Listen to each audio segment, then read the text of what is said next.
Justin, how would you characterize the round today?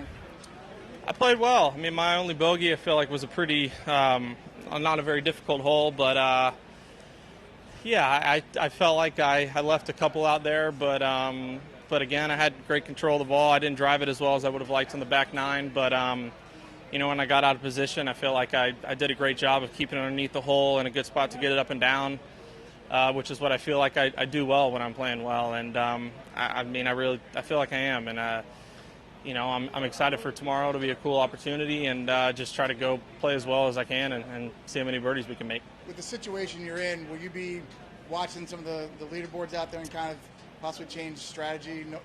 I don't think. I mean, I've said before, it's hard to avoid the leaderboards, but I mean, the only way I would feel like I would change strategy would be in a situation if, you know, I need to birdie the last two holes or I need to birdie 18 or something, but you know, the hope is to go play really well tomorrow and see how close to the lead we can get. And if I do that, then, you know, it should be fine. It's very similar to Q School. You know, I didn't go into the final stage of Q School trying to finish 45th. You know, I went there to try to win a golf tournament. And, you know, if I just came up short, then it was going to be plenty to qualify. And it's a very different but somewhat similar situation here.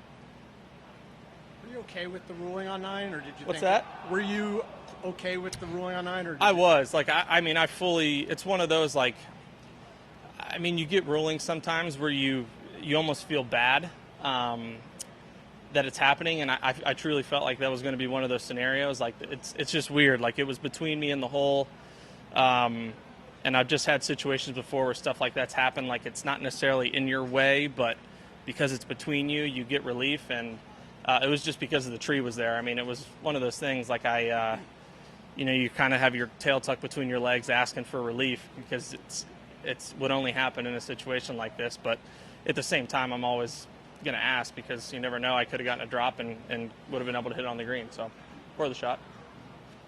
What's it like playing with this extra pressure on you that's not about the golf tournament, it's about future things, playoffs, Ryder Cup? What's that feeling like? You seem to be doing okay. Yeah, I mean, it's nerve-wracking, but it's a different kind of nerves. It's I mean, it's a lot harder than trying to win a golf tournament, in my opinion. I think when you're trying to win a tournament, you're there, and if you don't win, it's a bummer, but you still had a great week kind of thing. But, you know, if I just don't get it done for what I need to get done this week, then it sucks and my year's over. So, but, you know, it's fortunately for me, I've been in some tough situations before with majors trying to win tournaments and, you know, team events where I feel like I've had a lot of pressure on me, and, you know, hopefully I'll be able to, you know, kind of use some of those past experiences for tomorrow if I'm feeling any of it. I was going to ask, when you're on the course, are those thoughts, like the future thoughts, the ones you try to cut out, or are they, so it's not like motivation or anything? No, it's, that's hurt me all year. I mean, I want to make the Ryder Cup team so bad. I mean, it's so important to me. I mean, I legitimately would rather make the Ryder Cup than the playoffs, which is really, really messed up to say, but it's just the truth. But because of that, I think that's why I played so poorly the last month and a half or 2 months. Like, it's just, I'm putting so much pressure on myself to play well. It's very similar to happened to me in 2016.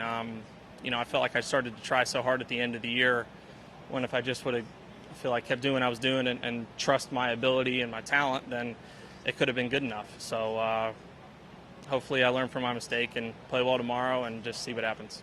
Would you consider do something crazy like go to Europe? Like, I mean, is that like even in the cards? Let's say you have a good tournament but miss the playoffs by one. Would you ever, like, in terms of like showing, hey, I'm in good form, I can play in the Ryder Cup? I don't know. I just want to, you know, try to go play well tomorrow and then go from there.